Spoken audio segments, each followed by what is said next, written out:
This allowed the freezer to fill with an unsafe level of liquid nitrogen, which overflowed and quickly vaporized into a 4 to 5 foot high, deadly cloud. 6 victims died by asphyxiation. Which side are you on? Which side are you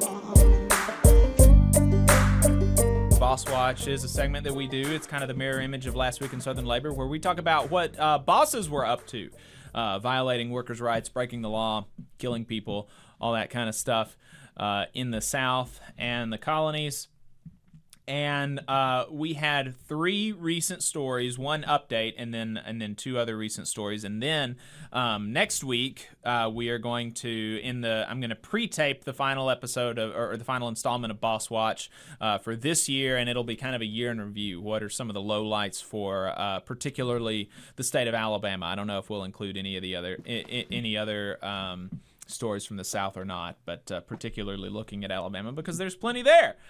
So that's what we're going to do for the final episode, this final installment of Boss Watch next week. But this week, over in the state of Georgia, the U.S. Chemical Safety and Hazard Investigation Board completed their investigation into the 2021 deaths of 6 Gainesville poultry plant workers by liquid nitrogen, saying the deaths were, quote, completely preventable.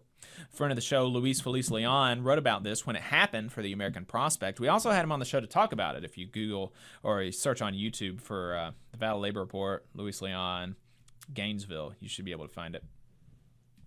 According to a summary of the report by the Atlanta Journal-Constitution, the CSB's findings released earlier this week confirmed that a bent tube and an immersion freezer was the cause of the chemical leak. The compromised tube, likely bent during maintenance, foiled the machine's control system.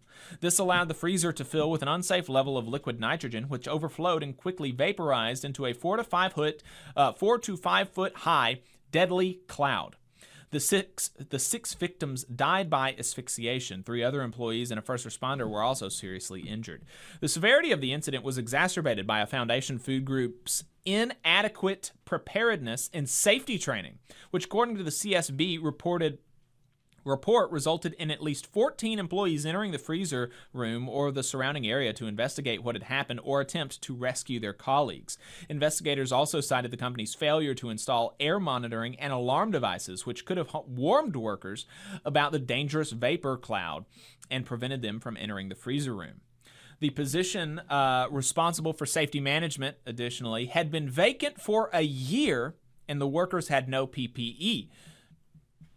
Debbie Berkowitz, a former chair of the Occupational Safety and Health Administration and a current fellow at Georgetown University's Kalmanowitz Initiative for Labor and the Working Poor, told the Atlanta Journal-Constitution, "These are stunning failures and really just another example of how the poultry industry treats the most vulnerable workers in the state of Georgia as expendable. The company didn't even label the equipment filled with liquid nitrogen that this was hazardous, even though one of the oldest standards by OSHA has required this since the early 1980s. She went on to say, "These are stunning failures and really just another example of how the poultry industry treats the most vulnerable workers in the state of Georgia." Unlike OSHA, the CSB does not impose fines or penalties. Instead, it specifically investigates workplace chemical accidents and issues recommendations on how to prevent them. So very, very gross stuff from the poultry industry. Over in Tennessee, 86-year-old Verna Mae Jackson was killed on the job at a Fedex World Hub in Memphis last week. 86 years old, working at Fedex. That in and of itself is really unacceptable. Just a really failure in our society that we have 86-year-olds having to work.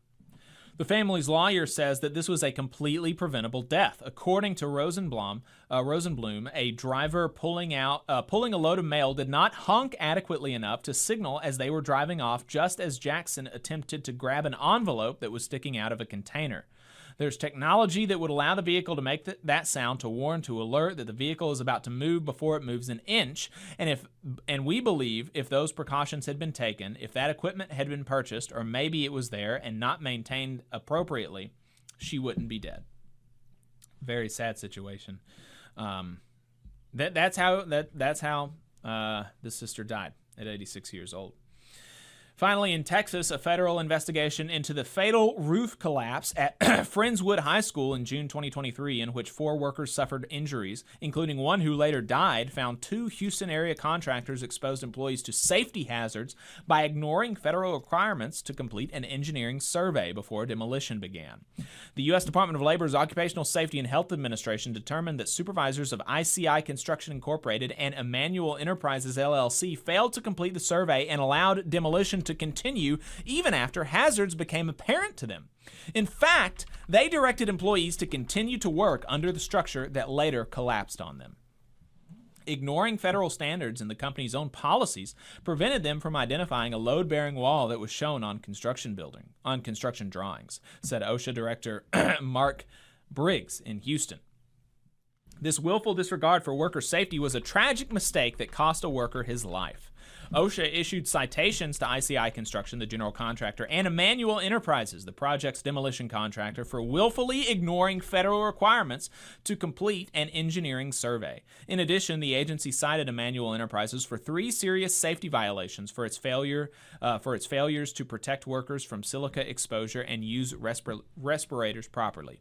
OSHA assessed a total of $315,000 in proposed penalties, including $175,000 for Emmanuel Enterprises and $140,000 for ICI Construction Incorporated, both set by federal statute.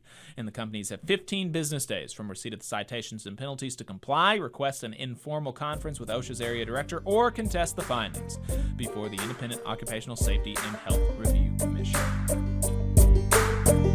You just saw a clip from the Valley Labor Report. We are live every Saturday morning from 9:30 a.m. till 12:30 p.m.